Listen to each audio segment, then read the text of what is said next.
Assalamualaikum warahmatullahi wabarakatuh. Alhamdulillah, wassalatu wassalamu ala rasulillah wa ala alihi wa sahbihi wa man walah wa ba'du. Teman-teman sekalian, Alhamdulillah kembali kita diberikan kesempatan oleh Allah Subhanahu wa Ta'ala untuk beraktivitas di hari ini. Semoga insyaAllah hari ini aktivitas kita mendapat bimbingan dari Allah Subhanahu wa Ta'ala dan mudah-mudahan lebih baik daripada hari-hari sebelumnya. Ini penting saya ingatkan dalam setiap kesempatan supaya kita bisa mengoreksi dulu yang telah kita kerjakan, kemudian membangun visi baru pada hari-hari yang akan kita lalui. Demikian diajarkan dalam Al-Quran. Dan ini yang mempraktikkan sekarang menjadi luas. Bahkan banyak non-muslim yang mengambil manfaat dari ayat-ayat ini, kemudian dijadikan sebagai peta-peta kehidupan. Itu ayatnya sering kita hafalkan, bahkan dibaca dalam setiap kesempatan sholat. Namun tidak sedikit kemudian yang menurunkan itu menjadi detil bimbingan kurikulum dalam aktivitas hidup. Allah pernah menyampaikan di surah Al-Insyirah itu, فَإِذَا فَرَغْتَ فَانْصَبْ وَإِلَى رَبِّكَ فَرَغَبْ. فَإِذَا فَرَغْتَ فَانْصَبْ. Jika engkau telah menuntaskan aktivitas di hari itu, maka kemudian siapkan untuk yang besok. Kalau Nabi biasanya malam-malam tuh beliau evaluasi dulu. Istighfar, mengevaluasi kekurangan diri di rumah tangga, apa yang kurang, bergaul dengan tetangga apa yang harus diperbaiki, bergaul dengan banyak orang apa yang harus dilengkapi. Dari situ kemudian beliau istighfar sampai 100 kali, 70-100 kali. Padahal sifat beliau itu maksum, dijaga dari salah. Hanya apa yang dikerjakan Nabi, kata Allah, sesungguhnya itu bukan sekedar untuk pribadinya beliau, tapi lebih banyak ditunjukkan kepada umatnya. Kalau Nabi kan dijaga dari berbuat salah. Kalau kita tidak ada penjagaan, karena itu diajarkan oleh Nabi setiap akan istirahat di malam hari, coba banyak mengoreksi diri. Manfaatnya tidur juga akan lebih enak. Ketika orang banyak merenung di kesempatan malam, sebelum tidur dia istighfar, koreksi diri, itu cenderung hatinya lebih tenang. Karena itu ketika dibawa tidur, tidurnya lebih rileks, lebih santai, lebih enak. Beda ketika orang masih mengumpulkan persoalan dalam benaknya dan belum melahirkan ketenangan dalam jiwanya. Beda antara solusi dengan tenang itu lain. Ya, tenang itu belum tentu mendatangkan solusi seketika. Tapi ketika ketenangan itu tiba, walaupun solusi belum datang, tapi jiwanya semakin nyaman. Karena itu di dalam Al-Quran sering diajarkan amalan-amalan yang diantara manfaatnya membuat jiwa kita tenang. Ya, contoh, Allah menyebutkan orang yang sering berzikir itu hatinya tenang. Quran surah 13 ayat ke-28.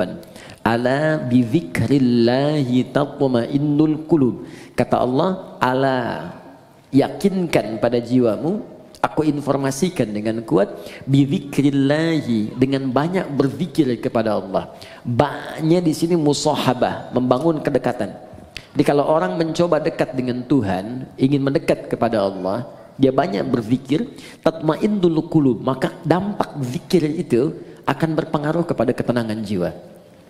Nah, bagaimana cara berzikir? Diberikan detilnya. Baca Quran itu zikir. Makanya Al-Quran disebut dengan zikir.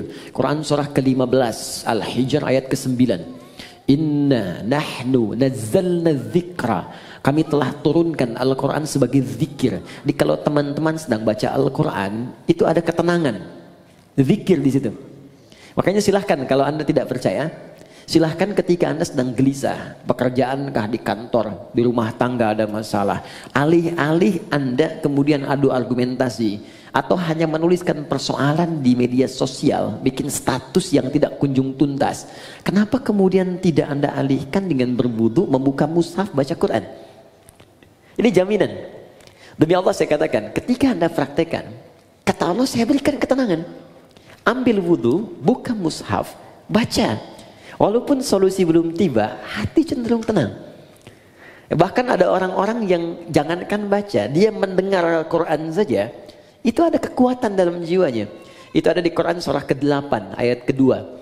Innamal mu'minuna alladzina idza dzukirallahu wajilat qulubuhum wa idza tuliyat 'alaihim ayatuhu zadatuhum imana wa 'ala rabbihim yatawakkalun. Orang beriman itu kalau dia disebutkan nama Allah ada getaran dalam jiwanya. Dan kalau dibacakan ayat-ayat Allah, bertambah keimanannya dan semakin dekat hubungannya dengan Tuhan. Tawakalnya kuat. Dikata Allah, kalau Anda nggak sempat baca misalnya, atau kesulitan membaca, buka murotal. Teman-teman di jalan sambil Anda ke pekerjaan, ya, Anda ingin tenang, alih-alih mendengar atau membaca yang tidak jelas, buka murotal. Dengarkan. Minimal itu akan membawa ketenangan pada jiwa, kata Quran. Ada bacaan Quran, ada sholat. Sholat itu disebut zikir. Quran surah ke-20 ayat ke-14. Ya innani anallahu la ilaha illa ana fa'budni wa aqimis sholata li dzikri. Kata Allah, saya Allah, tidak ada Tuhan selain saya. Sembah saya. Cara menyembah saya, tunaikan sholat sebagai zikir. Karena itu banyak dulu orang-orang yang ketika sedang gelisah, ada masalah, dia memilih untuk berwudu. Ada yang datang ke masjid, ada yang sholat di rumahnya, minta solusi, minimal ketenangan tiba. Doa bagian dari zikir. Ya, Quran surah ke-7 ayat ke-205. Wadhkur rabbaka fi nafsika tadarruan wa khifatan wa dunal jahri minal qaul. Silahkan kau berdoa sebagai zikir. Karena itu orang berdoa cenderung tenang. Nah ini disatukan saat kita akan tidur. Silakan Bapak Ibu cek. Bukankah saat akan tidur berdoa? Ya? Bukankah saat akan tidur diajarkan baca ayat-ayat? Ya, kalau yang mula-mula diajarkan 3 kul itu, Al-Ikhlas, Al-Falaq, An-Nas, Qul huwallahu ahad, Qul a'udzu birabbil falaq, Qul a'udzu birabbin nas. Tambah ayat kursi supaya tidak diganggu oleh setan saat tidur. Ya, ingat, kita tidur, setan datang dalam tidur. Ya, datang dalam tidur. Makanya kalau ada mimpi buruk, Nabi mengatakan dia diganggu oleh setan. Ya, untuk itu kita meminta pencegahan kepada Allah yang tak mengantuk. Ingat, setan tak tidur, Allah tak ngantuk. Maka kita meminta bacakan ayat kursi. Ya, lempar dia dengan ayat kursi. Allahu la ilaha illa huwal la ta'khudhu sinatun wala naum. Ya, lempar dengan ayat kursi. Tidak cukup dengan ayatnya, dengan kursinya sekalian ya. Ya, bacakan itu. Kemudian ada yang sholat kan? Sholat dulu sebelum tidur kan? Ya, Nabi mengajarkan witir atau 2 rakaat sebelum kita tidur. Supaya apa? Supaya tenang. Jadi gini, saya ingin ajarkan, mohon maaf, berbagi bukan mengajarkan. Saya ingin berbagi begini. Agama itu ketika memerintahkan kepada kita, bukan ingin memberi beban. Di cara berfikirnya ingin memberikan solusi. Di ketika Allah minta kita sholat, sebetulnya ingin memberikan ketenangan. Minta kita berdoa supaya kita nyaman. Allah nggak butuh dengan sholat kita. Semuka langit dan bumi tidak bersujud kepada Allah, tidak akan menurunkan status Allah sebagai Tuhan. Cuma kita yang butuh. Makanya ketika dipanggil hayya 'alas shalah, Anda bertanya kenapa sholat? Kata Allah lewat suara azan, hayya 'alal falah. Yang aku berikan lewat sholat bukan beban, tapi kebahagiaan untukmu. Bukankah engkau selalu minta, ya Allah bahagiakan rumah tanggaku, ya Allah sukseskan pekerjaanku. Aku yang punya, datang kamu sujud, minta aku berikan. Karena itu di pertemuan terakhir kemarin kita memohon kepada Allah saat duduk di antara 2 sujud, minta banyak permohonan. Rabbil filli warhamni wajburni warfa'ni warzuqni, dan seterusnya. Minta kasih sayang, minta perlindungan, minta rizki, minta rahmat, minta kesehatan, dan seterusnya. Karena Allah yang punya.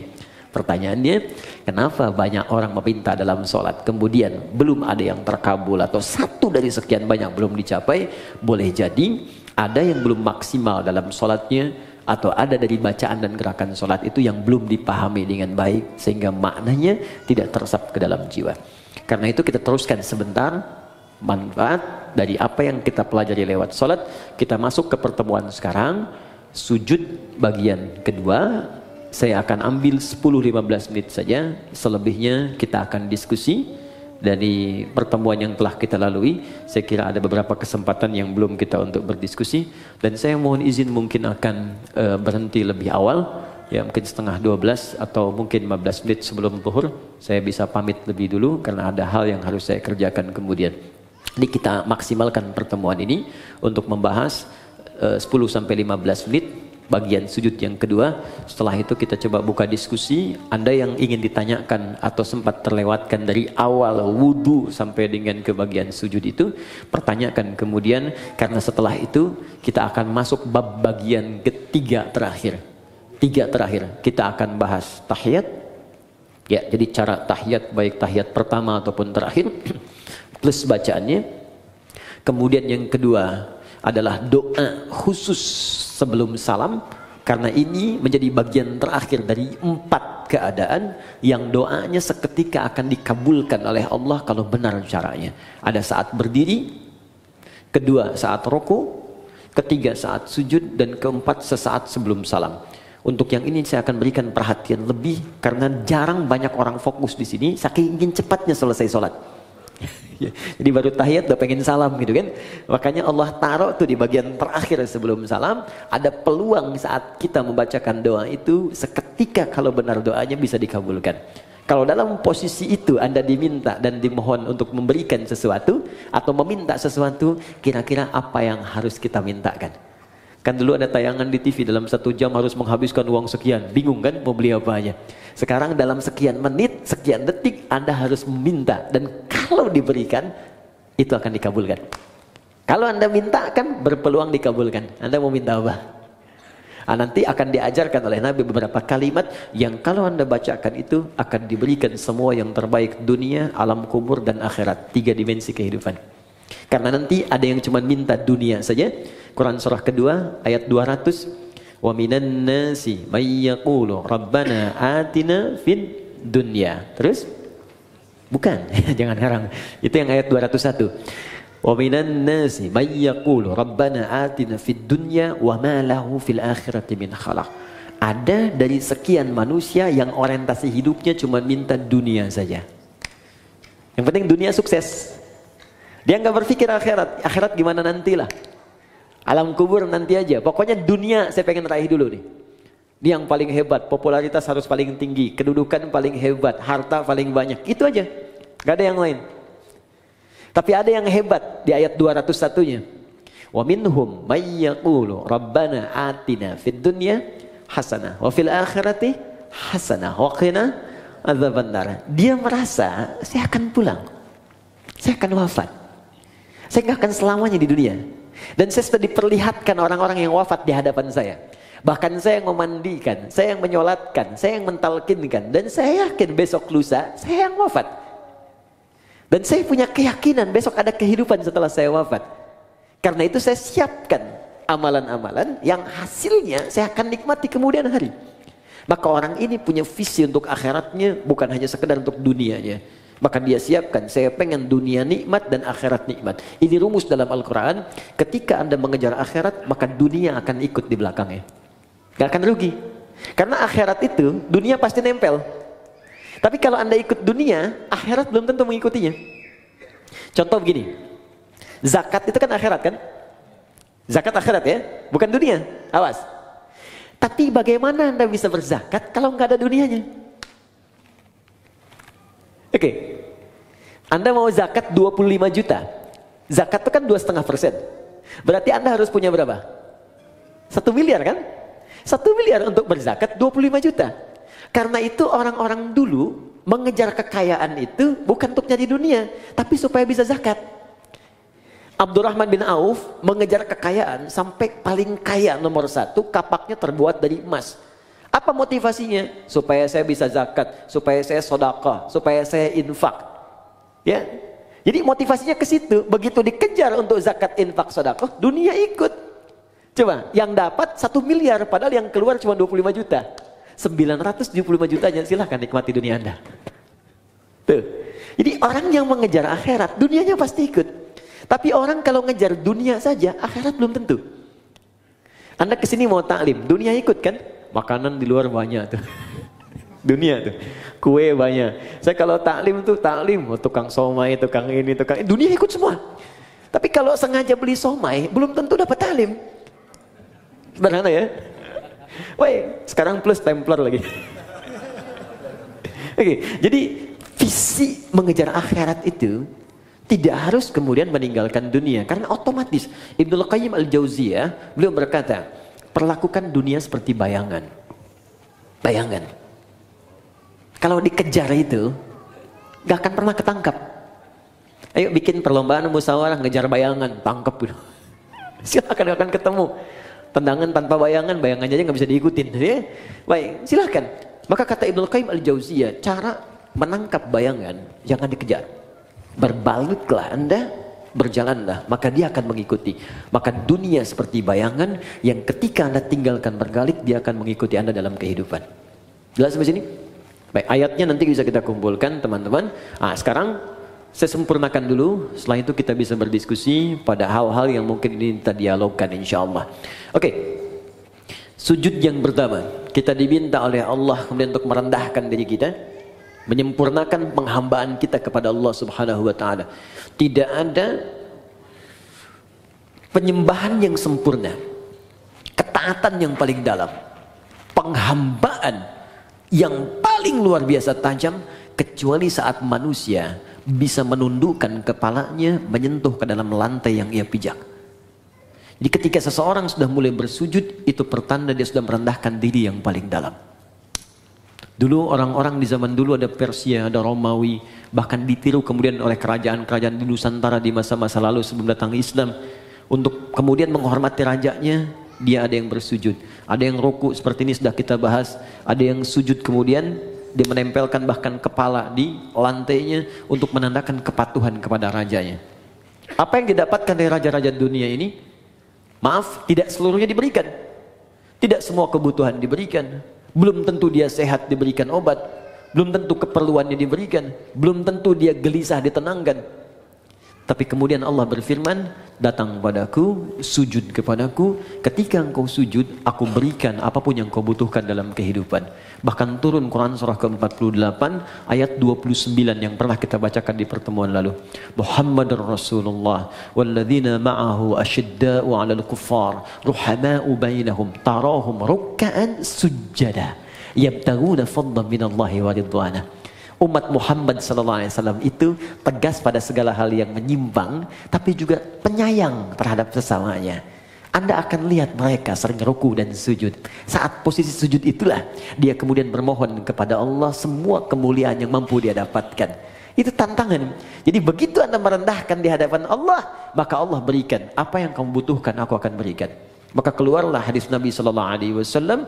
Perhatikan baik-baik kalimat Nabinya yang disampaikan dari Ibnu Abbas. An Ibnu Abbas radhiyallahu taala anhuma. Hadis riwayat Ibnu Abbas, semoga Allah meridai kepada beliau dan kepada kedua orang tuanya. Anin Nabi sallallahu alaihi wasallam, beliau menerima riwayat ini dari Nabi sallallahu alaihi wasallam. Perhatikan kalimatnya, aktsirud du'a. Jika Anda dalam posisi sujud, maka perbanyak permintaan. Doa. Minta, minta, minta, minta, minta. Ada seorang datang kepada Nabi, ya Rasulullah, tolong doakan saya masuk surga. Tolong doakan saya masuk surga. Apa jawab Nabi? Fa'inuni bikasratis sujud. Maka bantu saya dalam doa itu dengan engkau beramal memperbanyak sujud. Bahkan untuk surga pun sujud. Untuk dunia mau minta, silakan. Karena itulah di kesimpulan terakhir, orang yang sujudnya benar, ketika dia sujud menghambakan dirinya, dia katakan subhana rabbiyal a'la, maha suci Allah yang paling tinggi di antara semua yang pernah dapati dalam kehidupan. Wa bihamdi, aku memujinya. Subhanakallahumma bihamdika Allahumma ighfirli, aku minta ampun ya Allah kalau selama ini aku salah dalam penghormatan, salah dalam penghambaan. Ampuni saya ya Allah. Maka bangkit dia, didudukkan oleh Allah. Kata Allah, silahkan mau minta apa, aku berikan apapun yang kamu butuhkan. Maka Nabi ajarkanlah duduk di antara dua sujud untuk meminta kepada Allah beberapa permintaan yang kita butuhkan. Rabbi firli, warhamni, wajburni, warfa'ni, warzukni. Dari sekian yang kita bahas di pertemuan yang lalu, ada 7-8 permintaan. Silahkan minta. Makanya minta dengan hati, jangan cuma di lisan. Ketika Anda mengatakan Rabbi firli, ingat punya dosa apa. Awas, jangan hambar. Kalau cuma hambar, cuma di lisan. Kalau cuma minta di lisan, itu sudah banyak yang mengerjakan. Ada orang Arab Baduy dulu begitu. Dan dikoreksi oleh Al-Quran. Buka Quran surah ke-49, ayat ke-14. Oke, Quran surah ke-49, Al-Hujurat. Ya. Ayat ke-14. Ya. Jadi ada orang yang sering berucap di lisannya, tapi tidak diikuti dengan hatinya. Jadi nggak ada kekhusyuan, nggak ada kenikmatan dalam jiwanya, nggak meresap permintaannya. Qalatil a'rabu amanna. Ada orang Arab Badui berkata kami beriman.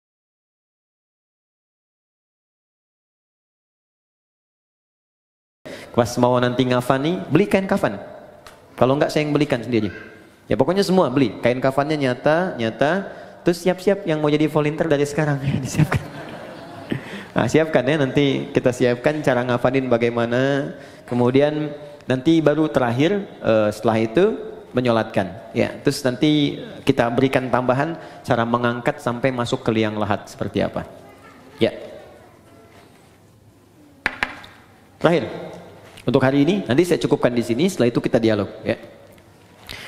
Dalam sujud yang kedua, kita sujud, fikihnya, kalau bicara fikih bukan hikmah, maka dikerjakan mutlak seperti Nabi menunjukkan. Ya, sallu kama ra'aitumuni usalli, salatlah kalian seperti melihat aku salat. Jadi fikihnya, setelah kita duduk di antara dua sujud, sujud kembali. Posisinya seperti yang pertama, menempel 7 plus dengan tambahan hidung. Ya, 1 kening, kemudian 2 telapak tangan, 2 tambah 1 3, kemudian 2 lutut, 3 tambah 2 5, kemudian jemari di 2 kaki, tambah 2 7 plus dengan hidung. Ya, kalau kita benar sujudnya, maka otomatis hidung kita pun akan menempel. Ini kalau tempat sujudnya bersih. Seperti di sini karpet sejadah. Tapi kalau Anda sedang keluar, ya, di pantai, naik ke gunung, diduga misalnya kurang bersih, maka tidak mutlak harus menempelkan hidung, diangkat boleh. Jelas ya? Saya sudah contohkan, jadi tidak perlu kemudian saya contohkan kembali. Dan saya sudah bikin PowerPoint, jadi pertemuan berikutnya nanti saya tunjukkan PowerPoint dari awal takbir sampai dengan selesai salam. Baik, sudah ada, nanti saya kirimkan ya, insyaAllah. Kemudian teman-teman fokus, setelah sujud seperti biasa, tempelkan dulu. Mohon maaf sekali, boleh bantu saya? 1 orang aja. Siapa aja boleh. Mas Andrian, mohon izin. Di sini, karena kita ada kamera tersambung, sini aja. Kiblatnya ke sana, sana ke MU. Ya, silakan, sujud langsung. Oke. Nah, fokus. Lihat sini teman-teman. Nah, ini sudah bagus. Ini tempelkan dulu. Mohon izin jangan dulu berdoa ya. Jangan dulu berdoa. Ingat sampai kata Nabi famakin sujudaka. Sempurnakan dengan baik dulu sujud secara caranya baru berdoa. Kening ini sudah ya di sini. Jangan sampai terhalang. Ingat pakai peci itu untuk menutup rambut. Jadi kalau kira-kira rambutnya pendek atau tidak ada rambut sama sekali, tak pakai peci pun gak ada masalah. Jelas ya?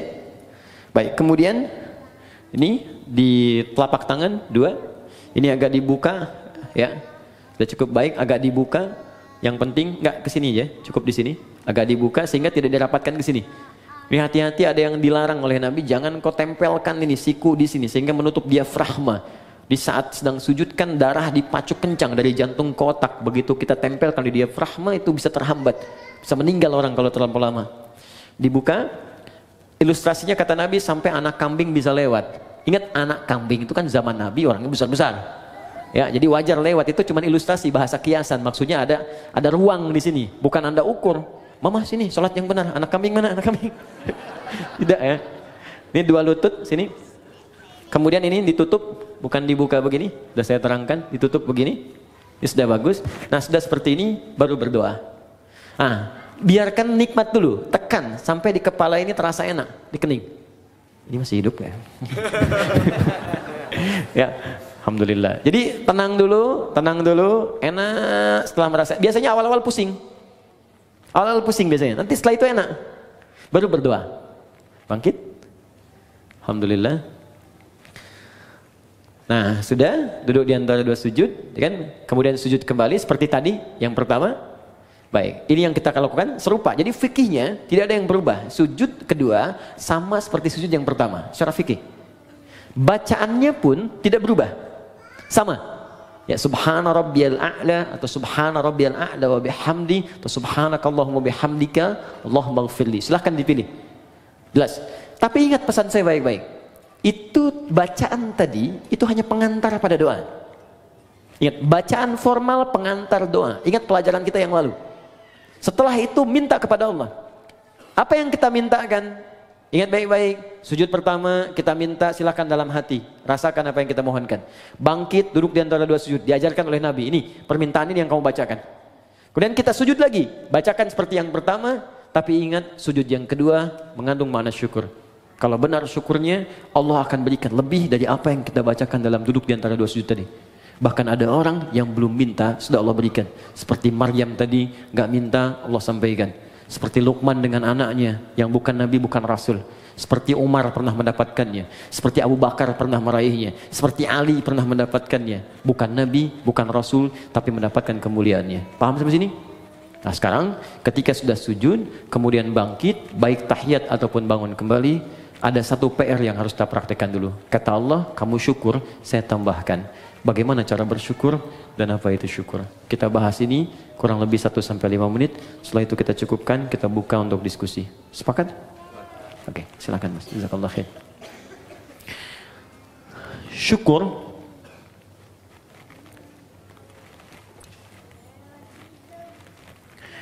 artinya usaha untuk mengungkapkan,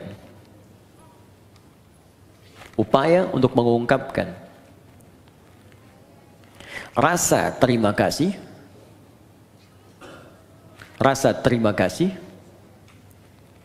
dan kebahagiaan.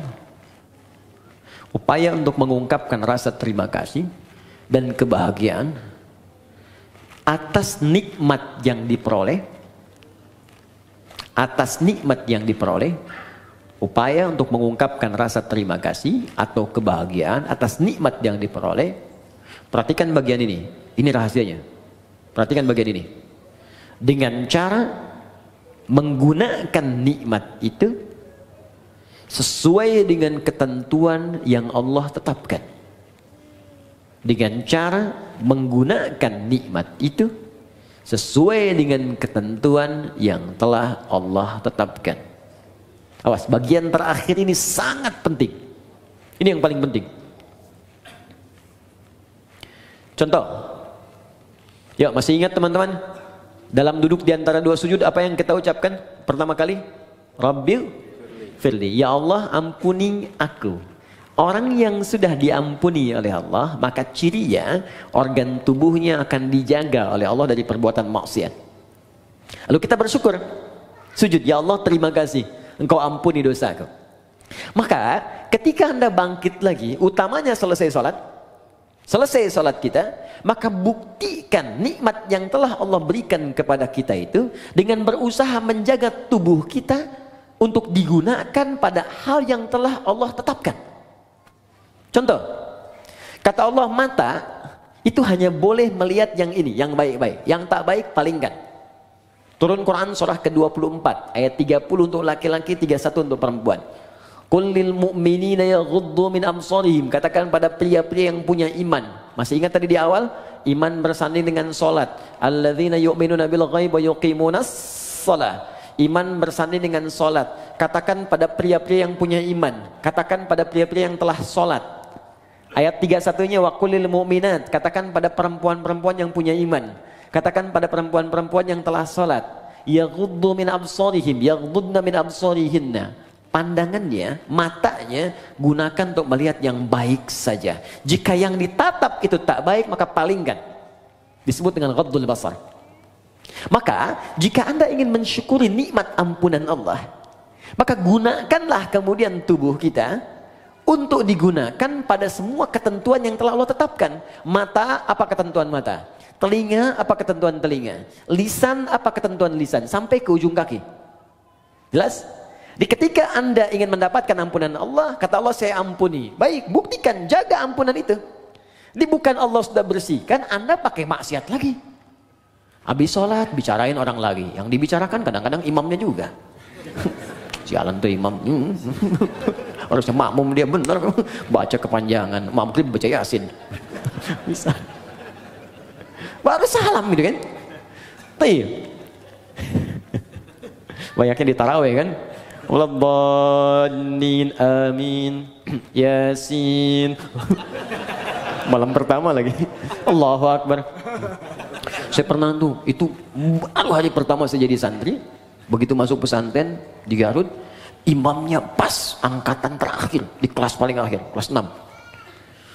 Dia baca madnya paling tinggi, paling panjang yang 6 harokat. Bismillahirrahmanirrahim. 6 harokat. Ya, kalau sekarang bingung, jadikan detik. Kalau kami mengajarkan pakai detik. 1 detik itu 2 harokat. 2 detik 4 harokat. 3 detik 6 harokat. Di detik itu lebih mudah. Tak, tak, tak. Lihat. Alhamdulillahi Rabbil Alamin. Ar-Rahmanir-Rahim. Maliki Yaumiddin. 6 harakat panjang sampai waladhdallin. Jadi ketika dia baca 6 harakat itu kan lewat dari 3 menit. Al-Fatihah aja. Udah begitu selesai waladhdallin, amin, Yasin. Oh, saya hari pertama masuk pesantren, malam pertama tarawih pakai Yasin. Di hati itu begini aja. Tapi Allah Maha Adil. Allahu Akbar. Jadi begitu selesai Yasin, Allahu Akbar. Itu tuh. Tapi tidak harus ditiru tuh yang begitu ya. Ya. Oke, lihat balik sini. Teman-teman fokus. Jadi begitu caranya. Ya, telinga jaga. Lisan jaga. Jadi jangan sampai saat sholat diampuni, habis sholat maksiat lagi. Ini menunjukkan ada yang salah dalam sholatnya. Tuh, sampai nangis anak-anak tuh. Banyak yang begitu. Ya sayang, nggak apa, mau coklat. Oke. Ada berapa? 1 orang? Tolong ke belakang. Rizki. Saya tutup.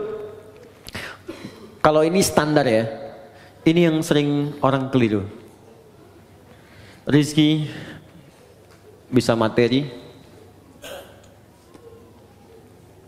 uang, benda, pakaian, kendaraan, makanan, rumah, dan sebagainya. Oke, kita praktek dulu, fokus, praktek dulu. Kita minta warzuqni, ya Allah berikan aku rizki. Allah jawab. Dan kadang banyak orang tidak sadar, mungkin kesuksesan yang Anda dapatkan sekarang, itu atas doa Anda saat sholat. Anda pengen punya kedudukan, kata Allah saya berikan. Anda pengen punya harta, saya berikan.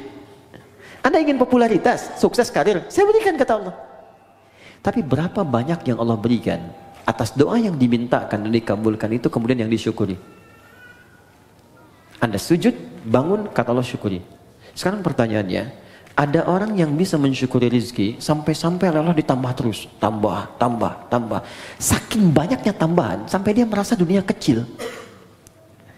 Dan yang paling dahsyat, ada orang yang nggak megang tapi ketika butuh ada. Itu yang kaya. Di saking banyaknya nggak kehitung.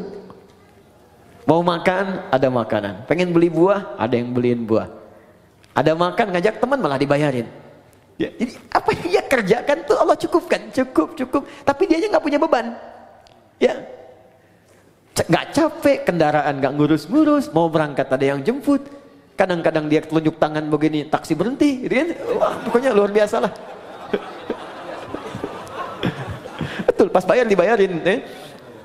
Nah, bagaimana cara mendapatkan rumus-rumus mudah, dimudahkan oleh Allah? Kata Allah syukuri. Nah, kembali ke konteks tadi di awal, syukur itu menggunakan nikmat yang Allah berikan sesuai ketentuan yang Allah tetapkan. Contoh, maaf, saya tidak bermaksud untuk menyampaikan hal-hal yang kurang berkenaan, tapi ini untuk introspeksi kita. Allah katakan, cari pakaian untuk menutupi aurat. Anda minta, ya Allah warzuqni, berikan saya rezeki. Kata Allah, ini saya kasih. Oke. Dari pemberian itu Anda berikan pakaian. Kata Allah, bentuk syukur dari pakaian itu engkau gunakan untuk menutupi aurat. 1. Berapa banyak kemudian dari hamba yang Allah berikan rezeki itu justru membeli pakaian yang membuka auratnya. Orang tuanya tertutup tapi anaknya terbuka. Jadi kalau dari kecil Anda tanamkan kepada anak, diberikan pakaian yang membuka auratnya, ya bagaimana saat dewasanya? Itu baru pakaian. Yang kedua, silakan lihat. Kata Allah, gunakan pakaian itu untuk engkau gunakan menampil dengan sempurna saat ibadah. Menghadap kepadaku dengan pakaian yang indah. Turun Quran surah ke-7 ayat 31. Ya bani Adam khudhu zinatakum 'inda kulli masjid. Hei anak cucu Adam, jika ada panggilan dari masjid maka kenakan pakaian terbaikmu. Saya mau tanya, panggilan apa yang muncul dari masjid? Salat. Allahu akbar, Allahu akbar. Makanya orang khusyuk itu di pertemuan yang lalu masih ingat? Ketika dia akan menghadap Allah, dia kenakan pakaian terbaiknya. Allah yang panggil. Antum ini dapat undangan Sabtu Ahad yang ngundang manusia, tampilan luar biasa. Ada yang pesan dulu, jasnya dibikin dulu, sepatunya juga bikin dulu, mereknya ditampilkan dulu, hanya untuk penuhi undangan manusia yang belum tentu memenuhi kebutuhan kita, yang belum tentu memberikan solusi pada persoalan kita. Diundang makan cuma sekali, nambah nggak bisa. Solusi belum tentu hilang. Untuk menghadapi manusia saja, tampilan kita luar biasa. Kata Allah, kenapa ketika aku undang tampilan kau biasa-biasa saja? Kan kurang adil, Bu, Pak, teman-teman. Yang paling unik yang dipakai di olahraga, itu pula yang dipakai dalam sholatnya. Ada yang dipakai kemudian rekreasi, itu pula yang dipakai dalam sholatnya. Apakah salah? Tidak, sah menurut hukum. Tapi untuk bentuk syukur yang sempurna, itu belum paripurna. Jelas sampai sini? Baik. Saya kasih rumus begini. Ini rahasia. Tapi saya coba dan hasilnya luar biasa. Baik, fokus baik-baik ya. Jadi begini. Kalau kita dapat rezeki, sekali lagi ini rahasia. Kalau kita dapat rezeki berupa materi, rumus cepatnya pakai dulu untuk ibadah. Pakai untuk ibadah dulu. Sehingga pertama hisab kita akan ringan di hadapan Allah. Ya. Saya biasanya kadang Allah titipkan kasih pakaian lewat si fulan yang kirim kain, kirim pakaian. Tak pernah saya terima pertama kali kecuali saya coba pakai ibadah dulu. Even itu orang cuma pakai kasih kaos. Pakai sholat sunnah, pakai baca Quran, pakai sholat dulu. Maka apa yang terjadi? Karena semua benda yang akan kita kenakan itu akan bersaksi di hadapan Allah di hari kemudian. Ya, termasuk anggota tubuh. Al-yauma nakhtimu ala afwahihim wa tukallimuna aydihim wa tashhadu arjuluhum. Jadi mulut dikunci, tangan kaki bersaksi, termasuk benda-benda yang kita pijak kita kenakan. Di surah Az-Zalzalah, idza zulzilatil ardu wa akhrajal ardu wa qala al-insanu yauma idzin tuhadditsu akhbaraha. Pada saat kiamat itu terjadi, akan ada hisab dan semua benda yang kita pijak, yang kita kenakan akan bersaksi di hadapan Allah. Bayangkan, teman-teman, ketika baju itu tiba-tiba berkata kepada Allah, ya Allah, saya bersaksi, saya pernah dikenakan oleh si fulan ini untuk sholat kepadamu. Ya Allah, saya bersaksi dikenakan oleh si fulan ini, ya Allah, bangun tahajud mengenakan aku. Allahu Akbar. Ya fulan, ketika aku berikan kepadamu nikmat berupa pakaian, apa yang kamu kerjakan? Ya Allah, saya bersaksi, pertama kali saya gunakan untuk memenuhi panggilanmu ke masjid. Maka sepatu itu berkata, benar ya Allah, Anda gunakan. Buka pintu, rumah Anda, masuk ke ruangan kamar Anda, buka kemudian lemari pakaian Anda, coba lihat setiap helai pakaian Anda, berapa banyak yang sudah digunakan untuk ibadah. Jangan-jangan ada di antara pakaian itu yang hanya dipakai untuk digunakan maksiat saja selama hidup. Maka saran saya, cepat tutupi dengan ibadah sebelum dia bersaksi di hadapan Allah dan memberatkan timbangan Anda pada keburukan. Anda sudah minta motor, sepeda aja belum bisa membawa Anda ke masjid. Ya Allah, aku pengen motor. Kamu ini gimana? Minta motor, beban kamu akan berat. Sepeda aja belum mampu mengantarkan kau ke masjid. Itu si fulan, sepeda dia nggak punya, motor nggak pernah mimpi, mobil nggak pernah berharap. Kakinya bisa dipakai mengantarkan dia ke masjid. Jarak dia ke masjid 2 kilo. Kamu cuma 20 meter ke masjid. Sepeda sudah saya berikan, motor sudah saya limpahkan, mobil saya anugerahkan, mereknya bermacam-macam, belum mengantarkan kau juga. Maka nikmat apalagi yang harus aku berikan kepadamu supaya engkau mau berangkat ke masjid itu. Jadi kalau ada teman-teman mengatakan warzukni, ini hati-hati ya. Anda meminta dalam sholat warzukni, ya Allah berikan aku rizki, dan sudah Allah limpahkan, tapi rizki itu belum mampu mendekatkan Anda kepada Allah, maka mesti berhati-hati. Jangan-jangan ada istidraj di dalamnya. Istidraj. limpahan yang terasa nikmat, tapi di balik itu ada kumpulan azab yang sedang menunggu. Maka segera bertobat. Coba dicek, punya sepeda pernah dipakai untuk mengantar ke masjid belum? Pernah dipakai ibadah belum? Punya motor pernah dipakai ibadah belum? Punya mobil pernah dipakai ibadah belum? Pakaian berapa banyak pernah digunakan ibadah? Tulisan pena, handphone berapa banyak dipakai maksiat? Bandingkan dengan taatnya. Nah, semakin banyak ditata oleh kita untuk kepada hal-hal yang baik, syukur, maka semakin Allah akan tambahkan kepada kita nikmatnya. Itu gambarannya. Kalau ada yang macet di pertengahan, bukan karena dihambat, mungkin nikmat yang sudah ada belum dimaksimalkan untuk berbuat taat kepada Allah Subhanahu wa taala. Jelas sampai di sini? Oke. Karena itu kita cukupkan dulu sujud yang kedua, selesai kemudian tinggal aplikasinya. Ya, teman-teman, rezeki banyak ya. Ada anak-anak tuh, anak, cucu. Berapa yang sudah diinvestasikan pada kebaikan? Ingat, ketika Allah sampaikan jaga diri dari neraka, itu yang disebutkan pertama keluarga. Fokus, qu anfusakum wa ahlikum nara. Jaga diri dan keluargamu dari neraka. Diri keluarga, anak, pasangan, orang tua, ayah, suami, istri, selalu itu yang disebutkan. Itulah rezeki. Ya, saya cukupkan sampai di sini. Untuk sementara waktu kita berdialog dulu. Kalau ada yang mau bertanya atau ingin diperjelas dari mulai wudu sampai dengan sujud tadi bagian kedua, silahkan kita diskusikan. Karena yang pertemuan berikutnya kita akan langsung masuk kepada bab yang baru, yaitu tahiyat, doa sebelum salam, dan amalan pasca salat. Saya perkenankan.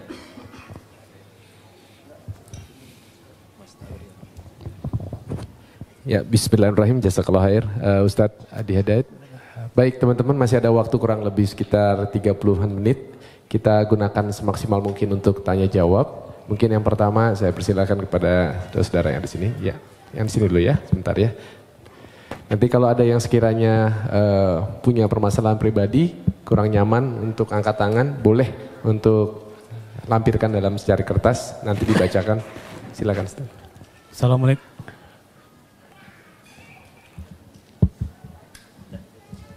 Assalamualaikum Ustaz. Nama saya Iksan Ustaz. Di kajian bulan lalu kan duduk di antara dua sujud ada dua cara Ustaz. Iftiros sama yang tafaruk. Yang kedua belum dikasih tahu Ustaz caranya, tafaruknya seperti apa. Baik.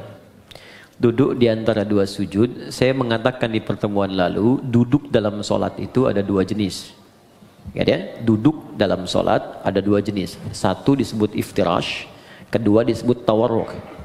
Iftirash membentangkan bagian kaki kirinya untuk kemudian diduduki itu dan melipat bagian kanannya. Karena itu disebut iftirash dari kata firash, sesuatu yang terbentang. Kasur disebut firash karena dibentangkan kita tiduri itu. Duduk disebut iftirash karena kaki bagian kiri dibentangkan untuk kita duduki itu. Kemudian yang kanan dilipat. Contoh paling mudahnya, kita kemudian duduk seperti ini, kemudian yang kiri dibentangkan begini, kemudian duduki, yang kanan kemudian dilipat seperti ini. Jadi kalau kita menghadap ke sini, nah ini iftirash ya. Jadi seperti ini. Yang kirinya dilipat, kita duduki, yang kanannya ditekuk. Gini ya. Jelas ya? Kemudian yang kedua tawarruk, agak lebih santai. Ya, memasukkan kemudian bagian kirinya ke selak-selak betis bagian kanannya ke sini. Kemudian duduk ke tempat alas lantainya di sini. Di tawarruk, sehingga tawarruk terasa lebih santai. Ya, seperti ini. Jadi ini yang dilipat kemudian ke kiri, yang kanannya ini kemudian ditekuk bagian jari-jarinya. Jadi kalau saya buka, mohon maaf sekali sebesar-besarnya. Bismillah. Ini saya buka, jadi jemarinya seperti ini, dilipat ya. Ya, ini yang dilipat, ini tidak pakai ya, lipat. Nah, ini yang kiri dimasukkan, dilipat, diduduk seperti ini. Dia agak lebih santai. Nah, ini ada sejarah. Dia ada kisah kapan Nabi kemudian tawarruk, karena di awal-awal masa, saya mohon izin kenakan kaos kaki dulu ya, sehingga nanti ada orang potong video itu Ustadz aneh katanya kan. Yang kanan pakai kaos kaki, yang kiri tidak. Ini sekarang masanya agak repot nih. Oke. Jadi ada nanti kisahnya. Jadi kenapa Nabi asalnya iftirash terus. Iftirash bahkan di tahiyat. Makanya nanti di beberapa mazhab termasuk Maliki, nanti saat tahiyat, baik tahiyat pertama ataupun yang terakhir, semua duduknya iftirash, kayak yang tegak. Nah, tapi nanti di akhir-akhir masa beliau hidup, itu kemudian beliau tawarruk pada bagian keduanya. Ya, makanya ada perdebatan yang sangat menarik di dalam fikih Maliki dengan Syafi'i. Ya, ketika kemudian Imam Malik ditanya kenapa Anda kemudian tawaruk, tidak tawaruk tapi iftirash dua-duanya. Kata Imam Malik, karena saya mengikuti Nabi. Di awal masa sholat itu, beliau kemudian duduknya iftirash semua. Nah, tawaruk itu ketika beliau sudah mulai lemah di akhir. Makanya yang terakhir cenderung lebih santai. Ya kan? Karena keadaannya sudah mulai agak lemah. Maka di akhir cenderung santai. Karena tahiyat terakhir lebih lama daripada tahiyat yang pertama. Tapi jawaban Imam Syafi'i pun sangat bagus. Kata Imam Syafi'i, kita kan diperintahkan mengikuti Nabi. Ya kan? Jadi kalau Nabi tawaruk, kita ikut tawaruk. Nabi iftirash, kita ikut iftirash. Kalaulah logikanya Nabi kemudian sudah lebih sepuh sehingga kemudian lebih nyaman tawaruk, kenapa dua-duanya tidak tawaruk? Tapi satu iftirash, satu tawaruk. Karena itu Imam Asy-Syafi'i lebih memilih untuk yang satu iftirash tahiyat pertama, yang kedua kemudian tawaruk. Imam Malik mempertahankan iftirashnya. Dua-duanya benar, yang salah yang sambil baringan gitu ya. Baik. Jadi jangan berdebat pada dalil yang memudahkan. Adapun duduk di antara dua sujud, ya maka duduknya iftirash, bukan tawarruk. Iftirash. Jadi ingat, hanya ada dua duduk dalam salat, iftirash dan tawarruk. Iftirash dan tawarruk keduanya bisa dipakai dalam tahiyat, tapi di antara dua sujud hanya iftirash saja, bukan tawarruk. Kecuali pada kondisi kaki yang bermasalah sehingga tidak bisa iftirash, maka silahkan, jangankan tawarruk, kaki maju ke depan pun satu itu boleh. Ya, jadi jangan marah ya. Teman-teman di Mekah misalnya kan ada sholat tiba-tiba orang Arab kakinya begini satu saat tawarruk, ya kan? Nah, ini tandanya sedang ada masalah di kakinya. Gak sopan nih sama Allah. Bukan begitu. Dia sedang ada masalah. Ya, jadi silahkan mau begini silahkan, mau gini silahkan. Kalau sedang memang ada kesulitan. Ya, kaidah fikihnya apa? Ad-daruratu tubihul mahdzurat. Dalam kondisi yang darurat maka yang terlarang menjadi dibolehkan untuk sementara. Ingat ya. Larangan yang dibolehkan itu sifatnya bukan permanen, tapi sementara. Ingat, contoh, ini sering saya sampaikan. Anda pergi ke hutan, kemudian di hutan sulit menemukan makanan halal, yang ada cuma babi. Kalau tak makan itu, maka bisa melemahkan fisik, bisa wafat. Maka dalam kondisi itu boleh makan daging babi. Ya, dapatkan, sembelih, ambil, masak, makan. Tapi tidak untuk dinikmati, hanya untuk menutup lapar. Enak juga ya? Tidak ya. Jadi hilangkan lapar sambil mencari yang halal. Begitu yang halal ditemukan maka ini haram kembali mutlak. Jelas ya? Oke, ada yang lain? Bismillah. Baik, bismillahirrahmanirrahim. Ya, ini ada yang sepertinya mengirimkan secari kertas. Kalau lihat dari tulisannya karena jelek nih pasti laki-laki nih ya. Assalamualaikum warahmatullahi wabarakatuh. Waalaikumsalam warahmatullahi wabarakatuh. Bagaimana hukumnya ketika suami saat bermasalah dengan istri sudah talak 1 langsung talak 3, lalu suami dan istri menyesal dan ingin rujuk? Baik. 1 langsung talak 3. Iya. Ada lagi yang saking marahnya nggak talak 1 lagi, saya talak 3 sekalian gitu kan? Baik. Nah, jadi teman-teman, saya mau katakan begini, kita harus belajar dulu fikih munakahat, fikih rumah tangga. Di dalam bahasan munakahat rumah tangga itu ada bagian talak. Talak itu asalnya bukan untuk memisahkan, tapi solusi terakhir untuk menyatukan kembali. Asalnya bukan untuk memisahkan, tapi solusi terakhir untuk menyatukan kembali. Bagian paling akhir. Quran surah kedua Al-Baqarah ayat 229. Sampai nanti panjang sekali ya, sampai 230, 231 sampai ke 233-nya diselang lagi masuk 234 rumah tangga lagi. Jadi pertama, talak ketika dikeluarkan itu ada urutan. Urutan pertama, jika punya persoalan jangan sampai keluar kalimat talak dulu. Kembali dulu ke Quran surah keempat An-Nisa ayat 34 sampai 35. Fokus. Ar-rijalu qawwamuna 'alan nisa, paling kiri sebelah atas.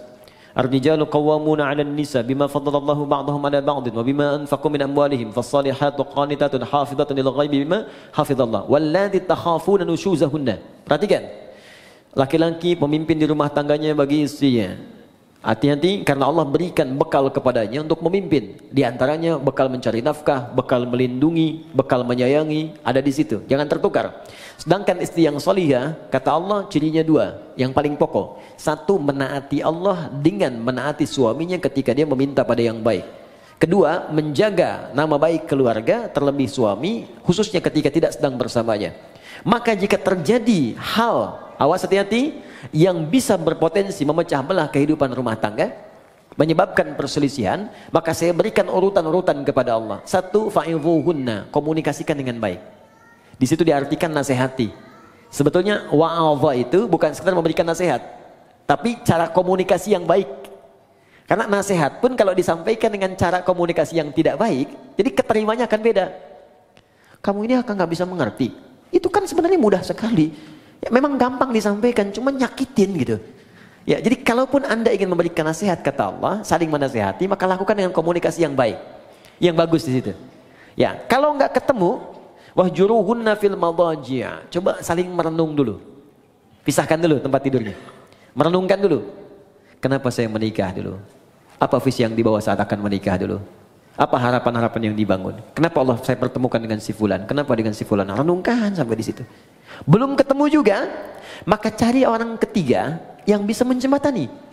Terutama keluarga. Makanya saya sering katakan pada yang belum menikah, kalau cari wali, cari orang yang paling dekat hubungannya, yang paling mengerti kita.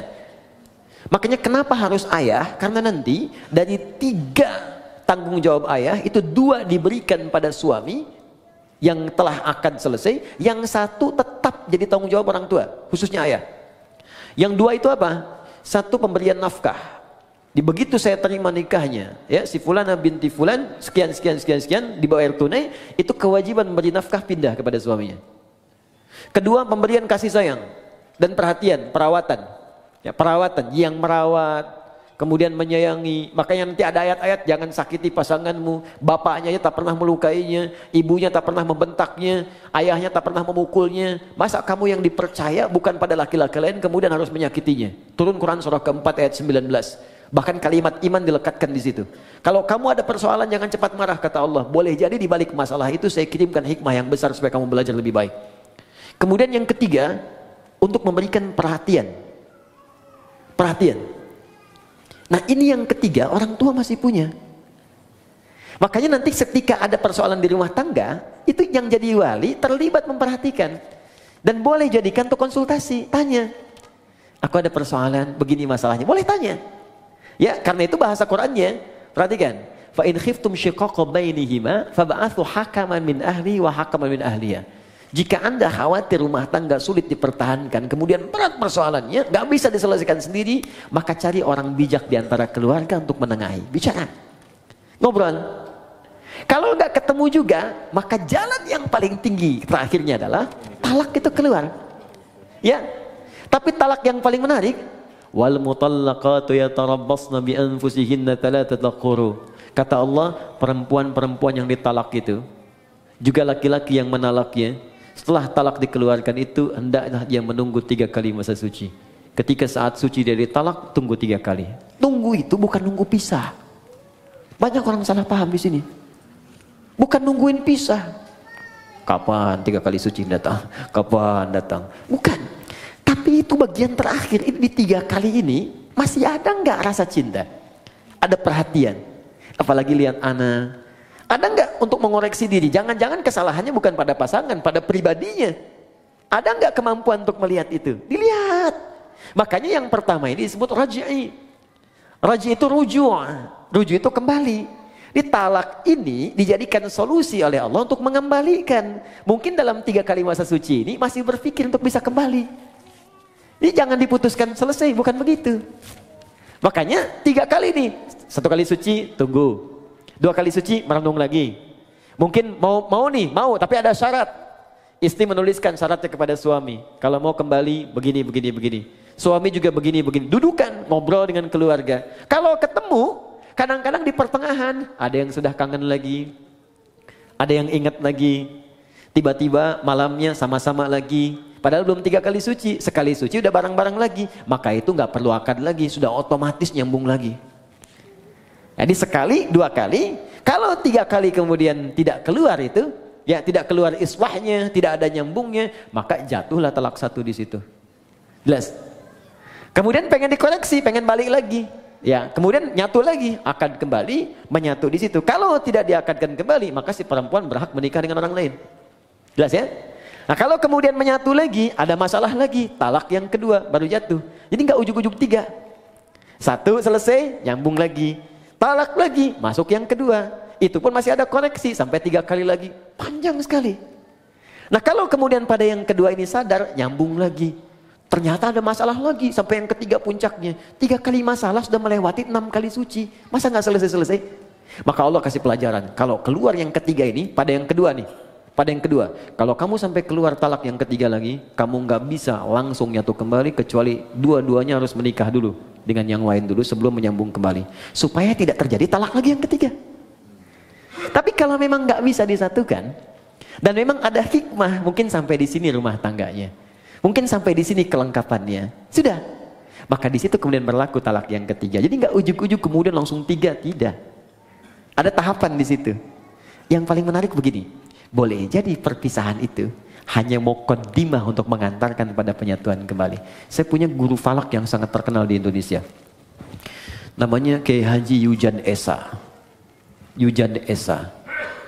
Rahmukallah. Esa itu singkatan Endang Syarif. Kiai Haji Yujan, orang Garut ini. Wah ini Masya Allah, lebih cepat dari kalkulator. Jadi kalau udah ditanyakan, udah sekian. Arah kiblat sini. Kita hitung betul. Google kalah lah pokoknya, Kompas telat. Ya, jadi itu seketika. Haji Yujan itu didapatkan karena dikasih orang. Bahasa Arabnya Yujan. Wajada yajidu Yujan. Dikasih orang, Haji Yujan. Haji saya dikasih sama Allah lewat orang itu. Maka disebutkan Haji Yujan. Hajinya dikasih orang. Saya nggak perlu bangga dengan semua itu karena ini pemberian Allah. Esa Endang Syarif. Maka dikenal dengan kayak Haji Yujan Esa. Baik. Silahkan kalau mau singkat. Nah, kemudian menikah. Sempat pisah. Tahu Anda apa yang terjadi? Sampai kemudian beliau menikah lagi. Istrinya yang pisah ini menikah lagi. Di akhir masa hidupnya, dalam keadaan sepuh, istri yang ini meninggal. Suami yang itu meninggal. Dan menyatu kembali yang tadi. Di masa tuanya. Menyatu kembali. Jadi kita tidak tahu rahasia apa yang Allah tetapkan di kemudian hari. Yang bisa kita jalani adalah apa yang terjadi di rumah tangga, ikuti ketentuan yang ditetapkan oleh Allah. Itu pasti solusi. Kalau punya masalah, duduk bicara, komunikasi yang enak. Terus perannya dilihat, Anda laki-laki, ini perempuan. Kalau perempuan kata Allah, datang kepada laki-laki. Laki-laki itu pemimpin. Masih ingat kata-kata saya? Ciri khas pemimpin itu apa? Ya, ciri khas pemimpin tidak mau dipimpin. Dia hanya menerima masukan, tidak menerima saran. Ya, jadi kalau masuk kepada pemimpin, masuknya harus dengan cara yang tidak langsung. Biasanya kalau tidak tanpa muqaddimah, papa sih begini-begini, balik lagi tuh. Tapi kalau kita masuk dengan cara yang lembut, Ma, saya mohon maaf kalau selama ini banyak salah, emang. Ya nggak apa-apa, terima aja dulu, nggak apa-apa. Iya, tapi mungkin Allah kirimkan papa untuk menyempurnakan apa yang kurang pada diri saya. Capek, nggak apa-apa. Ya memang hidup kita harus capek Pak. Ya tidak ada yang tidak capek. Kalau tidak capek mungkin kita sudah kembali kepada Allah. Saya bukan apa-apa, saya hanya takut ketika Allah tanya di kemudian hari, kenapa engkau tidak jaga pasanganmu dengan baik? Silakan Pak, kalau ada yang salah bisa dikoreksi. Saya siap, saya hanya khawatir sebelum pulang kepada Allah membawa beban yang tidak bisa saya selesaikan di dunia. Hari pertama diam, tapi malam dia akan berpikir. Tengah malam mungkin menangis. Besok-besok tiba-tiba datang kepada Anda. Ternyata saya yang punya salah mah. Tuh kan, bener kan saya bilang kemarin. Tapi itu bisa terjadi. Ya, sholat, dalam sujud minta, ya Allah sentuh hatinya ya Allah, berikan kebaikan pada jiwanya ya Allah. Ya Allah berikan kemuliaan, Engkau pasangkan dia kepadaku bukan pada yang lain ya Allah. Maka mohon ya Allah ringankan hisabku di hari kiamat. Itu lebih mudah. Jelas ya? Dan itu insya Allah akan indah. Bu, ada satu ya teman-teman akhwat. Ini kisah nyata di masa lalu. Ini mungkin awet untuk rumah tangga. Jadi setiap suaminya mau tugas di masa lalu, dia selalu berdandan rapi. Rapi dandan. Terus diantar sampai ke depan pintunya. Sampai dilihat bayangannya hilang. Ya, dia cium tangannya, suami cium kemudian keningnya, dia berangkat. Sampai katakan, dan selalu dibisikkan di telinganya. Pak, sayang, kami mendoakanmu, insya Allah sukses pekerjaan. Tolong jangan cari yang haram. Karena kami satu detik pun tidak akan kuat di neraka. Kami sanggup menahan lapar seharian, tapi tak akan sanggup bisa berada di neraka walau sedetik. Dibisikkan di telinganya, jalan. Setiap pulang, dandan lagi yang rapi. Udah dandan, udah rapi, dan menariknya bawa sapu. Sapu. Bukan mau nyapu. Begitu suami datang, cium tangannya, duduk, makanan disiapkan lagi. Masya Allah, kalau bahasa kita, ayah sudah pulang, semoga Allah berikan segala kebaikan, kemuliaan, menghilangkan rasa penat. Aku mohon maaf, hanya ini yang terbaik yang aku bisa berikan. Kalau ada yang kurang-kurang kau marah, kau pukul pun silahkan, aku rela. Diberikan sapunya. Dan tidak pernah dalam hidupnya terjadi pertengkaran yang luar biasa. Masya Allah. Bisa seperti itu. Suami mau berangkat, kan? Siapkan, dandan, kirimin SMS, kan? Sayang, insya Allah lancar ya hari ini aktivitas. Yakinkan pada dirimu aku bersamamu dalam suka dan duka. Wah. Dijawab sama suami, kamu kenapa sehat? Oke. Itu terakhir. Assalamualaikum, saya ingin bertanya, jika mendapatkan rizki, sebaiknya dipakai umrah ibadah dahulu atau lebih diutamakan untuk kebutuhan terlebih dahulu? Karena takut kedepannya tidak cukup untuk memenuhi biaya hidup. Oke, teman-teman begini, jangan dipisahkan semua ibadah. Ya, memenuhi kebutuhan rumah tangga dan ibadah aspek yang lain secara ritual itu Allah sudah atur dengan sedemikian rupa. Contoh, Anda bekerja, dapat rezeki berupa harta benda tertentu dengan jumlah tertentu. Apa yang pertama kali harus dilakukan dengan harta ini? Turun Quran surah keempat ayat 34. Paling kiri sebelah atas. Infakkan lu untuk keluarga. Jadi pertama keluarga. Jelas? Ar-rijalu qawwamuna 'alan nisa bima faddalallahu ba'dahum 'ala ba'din wa bima anfaqu min amwalihim. Jadi Anda cek nih kebutuhan keluarga itu berapa? Dalam sebulan cek berapa. Dapat 80 juta, kebutuhan 40 juta dari keluarga. Masih ada lebih kan? Makanya kelebihan ini sudah Allah ukur. Allah tetapkan nisab namanya. Jadi ada nisab di situ. Setiap ada 85 gram emas dengan nominal sekian, emas itu akan terus naik kan? Sesuai dengan masanya. Masa Nabi mungkin kurang dari 1 juta, naik lagi. Sekarang 1 gram udah 700 ribu. Ya kan? Baik, jadi ini kurang lebih sudah 60 juta ke atas.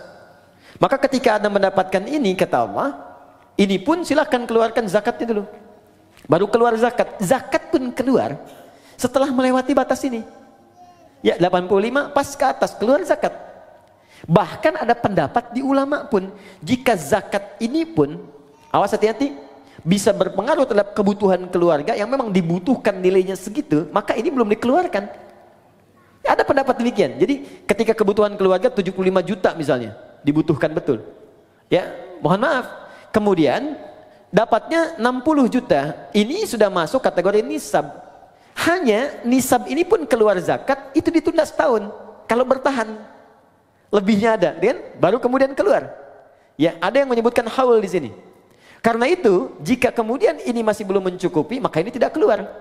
Tutupi dulu ini. Di Anda bayangkan, zakat saja yang sifatnya wajib keluar ketika nisab muncul, itu bisa ditunda atau tidak keluar ketika kebutuhan keluarga belum tersalurkan. Kalau sifatnya betul-betul mendesak. Tapi kalau sifatnya asumsi, nih kebutuhan kita misalnya 60 juta nih dalam sebulan. Saya dapat 75 juta, ya, atau saya dapat 60 juta pas. Tapi masih asumsi, belum jelas ini. Maka rumus cepatnya keluarkan zakat lebih baik. Karena rumusnya ketika Anda keluarkan, Allah berikan 10 kali lipat. 10 kali lipat dari yang dikeluarkan. 10 kali lipat ini jangan dihitung dari uangnya, dari nilainya. Boleh jadi dijaga yang nilai 60 juta ini supaya dia berkurang. Sakit tidak ada. Kebutuhan ini tiba-tiba dibelikan oleh orang lain. Ini yang menjadi gratis. Anak-anak dapat beasiswa. Akhirnya yang 60 juta tinggal 30 juta. Anda masih nyimpan 25 juta. Sudah sampai sini? Oke, nah sekarang kita kembalikan ke umrah. Ustaz, saya dapat rezeki nih. Saya pilih mana, umrah atau saya penuhi kebutuhan keluarga dulu? Kalau memang ada kebutuhan keluarga yang sangat mendesak yang harus dipenuhi, maka ini yang didahulukan. Ini kemudian diakhirkan. Caranya, simpankan untuk tabungan, nabung tapi niatkan betul. Tuliskan tabungannya, cadangannya umrah, jangan diganggu untuk apapun. Misal, saya dapat rezeki 55 juta, kebutuhan keluarga 45 juta. Ini harus saya dahulukan, masih sisa 55 juta. Maka Anda simpan misalnya 10 juta untuk umrah, 5 juta untuk cadangan ke sini. Jelas? Simpan, dapat lagi, simpan, dapat lagi, simpan. Sampai terpenuhi, baru berangkat. Kalau sudah dapat 30 juta ini niatnya untuk umrah, berangkatkan umrah. Ya. Tapi kalau cuma asumsi, takut ada kebutuhan, takut ini, tidak, dahulukan ibadah. Dahulukan. Untuk haji, kalau sudah ada untuk haji, berangkat haji. Nanti begitu Anda pulang, Allah akan kirimkan rezeki yang baru, yang bisa memenuhi apa yang Anda butuhkan. Insya Allah. Jelas? Ada baik. lagi? Ada Ustaz, masih. Baik. Saya angkat tangan. Sebentar dulu ya, kasihan Pak ya, yang ibu-ibu silakan. nih ya. Wah ini menarik nih. Untuk perempuan ya, pakaian yang terbaik untuk sholat di rumah itu seperti apa Ustadz? Quran Apakah surah harus ke-7? Baik. Harus berpakaian terbaik atau kita boleh pakai pakaian yang sedang kita kenakan, misalnya daster kemudian ditutupin oleh mukena? Ya, bukan kita, mungkin Anda ya. Ini saya nggak Oh pakai iya daster. Anda, bukan Oke. saya. Kok kita? Kena gue ya. Biasa, it's happening sometimes. Oke. Quran surah ke-7 ayat 31, lihat di ujung ayatnya ya. Dari ayat 26 sebetulnya, 26, 27, 28, 29 sampai ke 31-nya. Di ayat yang terakhir dilarang untuk israf, berlebihan. Ya, wala tusrifu innallaha la yuhibbul musrifin. Kalau Anda tarik ke 26, 27 terutamanya, kemudian 28, 29 sampai ke ayat tadi yang saya sampaikan berhubungan dengan masjid. Pertama Allah katakan khudzu zinatakum 'inda kulli masjid. Ketika ada panggilan dari masjid, kenakan pakaian terindahmu. Indah. Indah itu ukurannya pasti sudah kita pahami lah. Ya, ada ukuran moral di situ, ukuran etika. Ya, ibu kondangan pakai daster gitu, indah tidak? Gitu kan? Misal ya. Tapi kalau kita tutup dengan yang lain, tutup ya dan nampak indah, nampak rapi, itu nggak apa-apa, nggak jadi masalah. Yang penting ada penutup dengan baik, rapi, tampil baik. Misal tadi tutup mukena kan, tutup mukenanya rapi, mukena baik, nggak ada masalah. Silakan saja. Sama aja Anda dengan pakai daster, tutup lagi misalnya pakai abaya, pakai macam-macam, berangkat kemudian ke kondangan dan seterusnya. Sepanjang yang bagian dalamnya tertutupi dengan baik. Ya, jadi tutup tampilan luarnya yang rapi, yang bagus. Tapi ada yang sangat menarik. Walibasut taqwa dzalika khair. Dan pakaian ketakwaan itu esensi yang paling bagus. Itu yang terbaik. Apa itu takwa? Takwa itu satu, bebas maksiat. Ya, bebas maksiat, sehingga diartikan meninggalkan semua yang dilarang. Jangan sampai Anda sholat membawa pakaian haram. Hasil menipu, hasil korupsi, hasil riba. Makanya ada hadis yang sangat panjang di hadis Muslim, ketika seorang meminta, memohon kepada Allah dan terdengar oleh Nabi. Ya. Thumma dzakara rajula yutilu safara ash'atha aghbara. Kemudian Nabi mengisahkan seorang lelaki yang menempuh perjalanan panjang. Doa orang yang sedang safar cepat dikabulkan. Yamudu yadayhi ila sama, mengangkat tangannya ke langit. Fayaqulu, maka dia berkata, Allahumma ya Rabb, ya Rabb. Jadi tiga yang dia kerjakan. Satu safar, kedua mengangkat tangan, yang ketiga memulai dengan al-asma'ul husna. Setiap satu itu cepat mengabulkan doa. Di orang safar 2 kali cepat dikabulkan. Orang mengangkat tangan cepat dikabulkan. Menyebut al-asma'ul husna cepat dikabulkan. Jadi harusnya 6 kali orang ini lebih cepat dikabulkan dari doa orang biasa. Tapi apa kata Nabi? Anna yustajabu lidzalik. Bagaimana doanya bisa dikabulkan? Mustahil. Ada orang yang ketika berdoa, Allah bukan gak mau ngabulkan. Jadi balik lagi mental kayak gini nih. Nih, ini ada gelas kan? Bejana kan? Oke, kalau ini nggak ada sekatnya, saya mau masukkan apa aja bisa. Tapi kalau disekat begini, apa yang mau masuk? Gula nggak masuk, garam nggak masuk, spidol nggak masuk, balik mental. Bukan Allah nggak ngasih, mental. Apa yang menutupi sehingga mental jawaban dari Allah itu? Pertama kata Nabi, mat'amu haram, karena sumber makanannya haram. Mashrabu haram, karena minumannya haram. Malbasu haram, karena pakaiannya haram. Wa ghudhiya biharamin, dan perangkat hidupnya haram. Anna yustajabu lidzalik, bagaimana itu bisa dijawab doanya? Karena itu pakaian terbaik bukan persoalan masalah jenisnya.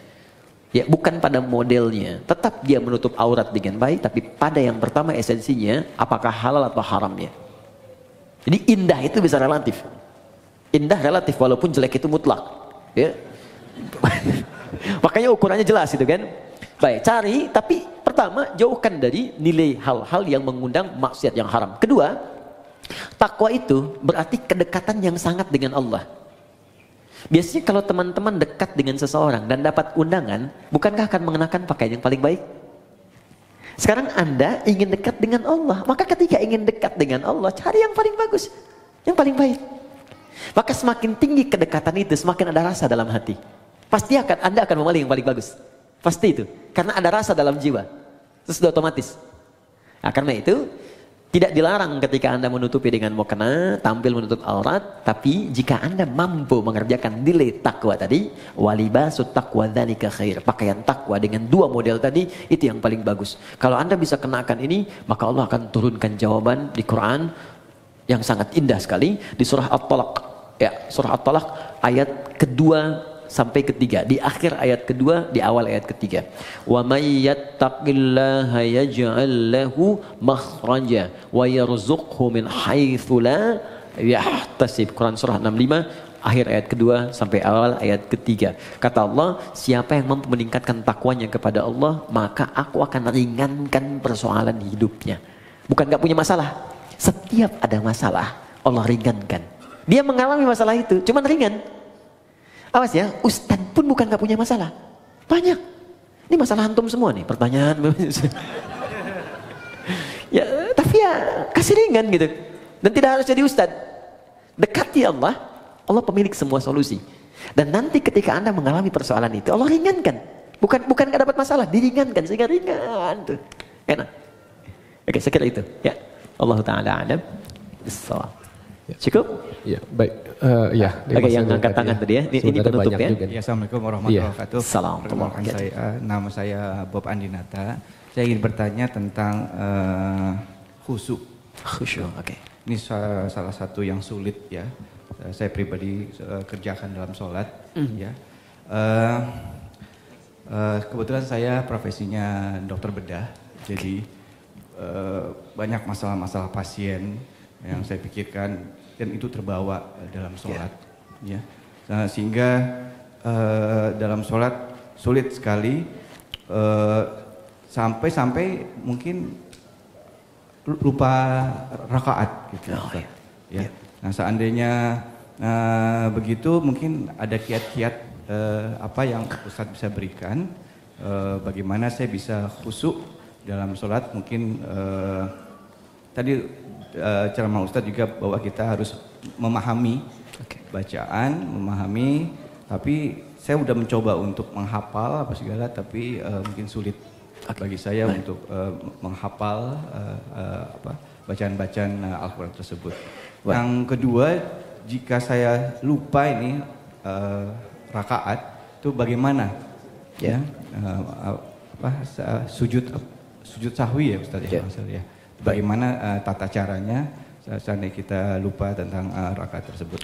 Dan yang terakhir mengenai pertanyaan yang terakhir tadi mengenai pakaian yang didapat yang haram, ya itu seandainya saya mendapatkan sesuatu yang haram, apa yang harus saya kerjakan? Apakah saya harus buang pakaian tersebut? Apakah saya harus berikan apa gimana? Begitu. Ya. Terima kasih. Waalaikumsalam warahmatullahi wabarakatuh.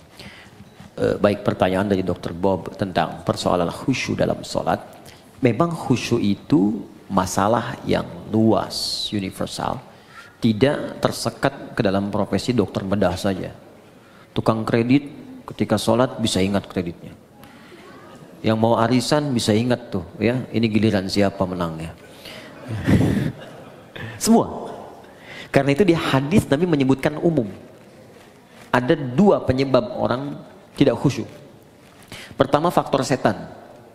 Ada setan khusus menggoda orang sholat. Namanya khanzab. Ada yang menyebut khinzib.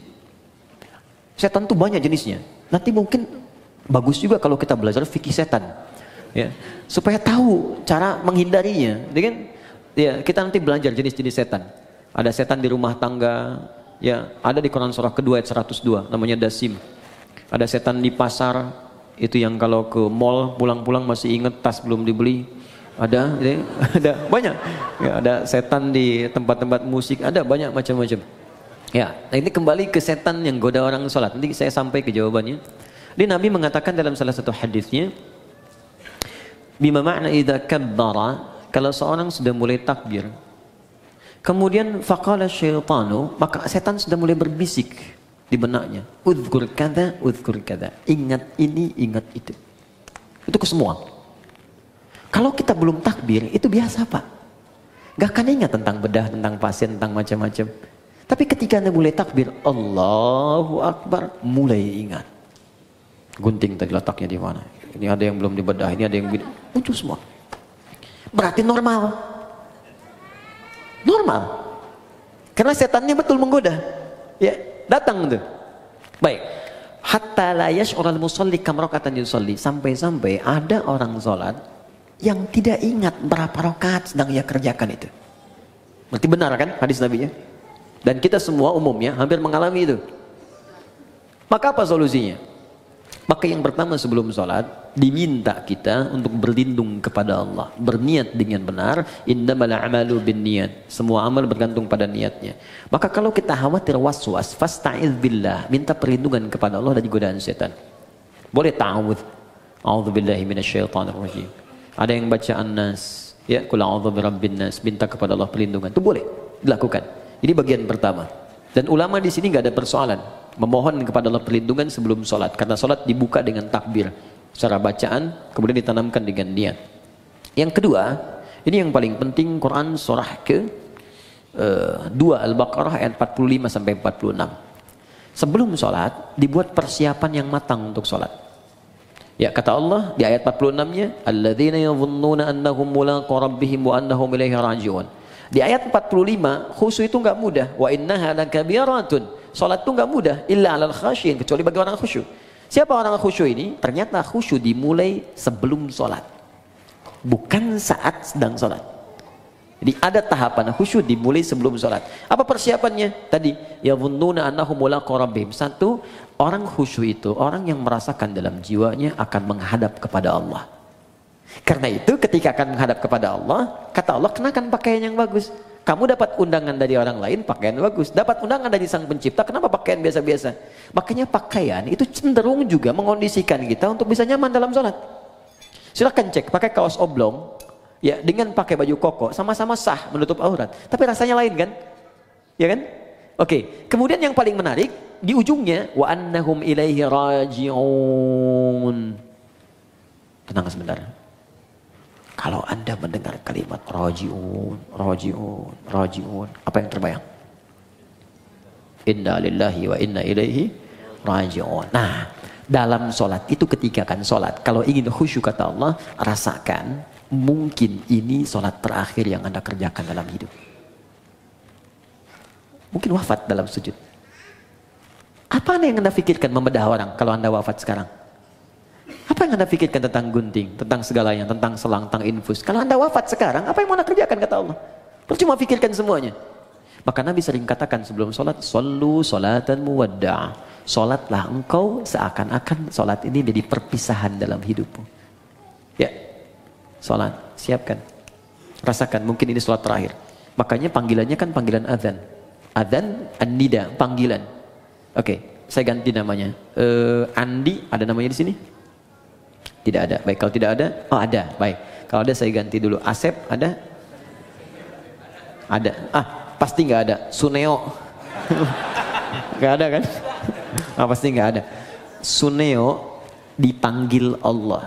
Apa artinya? Kita dipanggil tiap hari. Adi dipanggil Allah, Bob dipanggil Allah, Hasan panggil Allah, Andi panggil Allah. Allahu Akbar, dipanggil kan? Mungkin sholat itu panggilan terakhir dalam hidup kita. Kalau kita sudah merasa itu panggilan terakhir dalam hidup, boleh jadi di situ kita akan mulai merasakan kenikmatan untuk pasrah kepada Allah. Kalau wafat dalam sujud itu. 2. 3. Ada isyarat di Quran surah ke-29 ayat ke-45. Utslu ma uhiya ilaika minal kitab. Sebelum sholat baca dulu, pahami dulu, rasakan dulu semua makna bacaan dan gerakan dalam sholat. Wa aqimis shalah, baru tunaikan sholat dengan sempurna. Jadi ketika kita merasa akan wafat, kita merasakan baca Allahu Akbar, Allah Maha Besar, pikiran menerjemahkan. Hati merasa, ya Allah saya mengatakan kau Maha Besar, tapi dalam hidup saya selalu merasa besar dalam hidup. Pekerjaan saya katakan yang paling besar dalam hidup, dan seterusnya. Itu perasaan akan terbawa. Sehingga membantu kita bisa lebih fokus dan nyaman dalam sholat. Jelas sampai di sini?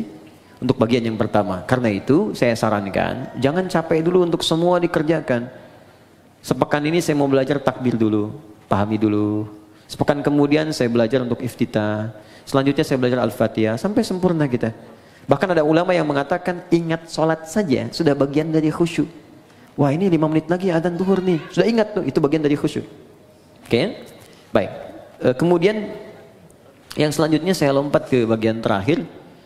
Yang haram ketika hadir dalam jiwa kita atau kehidupan kita, bagaimana solusinya? Kalau dari pakaian dan sebagainya, ada sebagian yang ekstrem mengatakan buang, ada yang mengatakan bakar. Tapi kalau ada dari manfaat-manfaat bisa digunakan secara sosial, maka jumhur ulama lebih menyarankan arahkan kepada kepentingan sosial. Misal ada harta haram berupa uang misalnya kan didapatkan, kita tahu ini haram. Walaupun misalnya hukum setempat mengatakan boleh, tapi saya katakan ini haram nih secara agama. Maka Anda ingin bebaskan dari itu, maka kemana kan ini? Maka ulama jumhur mengatakan mayoritas berikan untuk kepentingan sosial, bikin jalan, bikin bangunan, bikin macam-macam yang sifatnya tidak konsumtif, ya bukan dimakan. Jadi jangan berikan pada anak yatim, jangan berikan pada fakir miskin, tidak. Untuk yang sosial sifatnya. Jadi kalau yang tadi misalnya mau diberikan pakaian pada dan kepentingan sosial, jual berikan untuk kepentingan sosial atau dipakai pada hal-hal yang sifatnya secara sosial bisa digunakan, silahkan, tidak ada masalah untuk di situ. Saya kira itu yang bisa saya sampaikan, teman-teman. Tinggal 3 menit ke zuhur, izin menyampaikan beberapa hal. Pertama, saya tidak bosan mengatakan ini, tingkatkan ketakwaan kita kepada Allah, jauhi maksiat, belajar dengan baik. Belajar dengan guru-guru yang bisa meningkatkan iman kita, ya ilmu kita, tidak harus cukupkan kepada saya. Kalau ada yang benar dari saya silahkan terima, amalkan, itu petunjuk dari Allah. Kalau ada yang salah, itu mutlak kesalahan saya. Anda tinggalkan, maafkan saya, dan saya tidak sungkan untuk mengoreksi. Sehingga apa yang Anda dapatkan, kita semua bisa belajar dengan baik. Kemudian yang kedua, insya Allah, Anda boleh catat tanggalnya. Tanggal 18 Rabiul Akhir 1441 Hijrah, bertepatan dengan 15 Desember. Saya ulang ya. 15 Desember.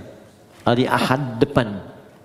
Ya, depan 2019, tempatnya di Islamic Center di Koja, Jakarta Utara. Kita akan ada momen sangat besar. Ini hanya setahun sekali.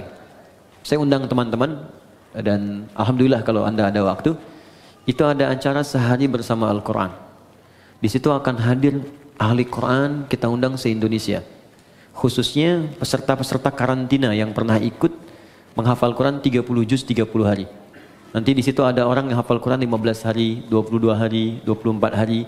Dan kami akan ajarkan di situ cara menghafal Quran di tempat tanpa batas 30 hari 30 juz.